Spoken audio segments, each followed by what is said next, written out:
இனி எங்கேயும் போய் யாரையும் ஏமாத்த வேண்டிய அவசியம் இல்ல. உயிருக்கு பயந்து வாழ்ற வாழ்க்கை இனி தேவையில்லை. இப்படியே காலத்துக்கும் செட்டில் ஆயிடலான்னு நினைச்சேன். ஆனா அந்த மல்லி என்ன துரத்தி விட்டுட்டான். இத்தனை நாள் நான் அங்க இருந்துட்டு நான் சும்மா போயிடுவேனா? நான் இப்ப வேற ஒரு பிளான் வச்சிருக்கேன். அத உன்னை வச்சுதான் நிறைவேற்றணும். அதையும் கெடுக்கிற மாதிரி நீ ஏதாச்சும் பண்ணனு வை, உன்னை பத்திரமா அனுப்பி வைக்கணுங்கிற முடிவையே மாத்திருவேன். படுத்து தூங்க இல்ல பேசாம இரு. என் டாடாட்ட போணும், மல்லிமாட்ட போணும்.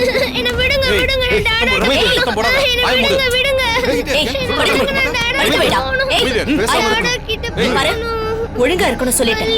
இதுக்கு மேல சத்தம் வந்துச்சு வாயில அப்படியே பிளாஸ்டரி ஒட்டி கை கால கட்டி அமுக்கிடுவேன். பேசாம மல்லிமா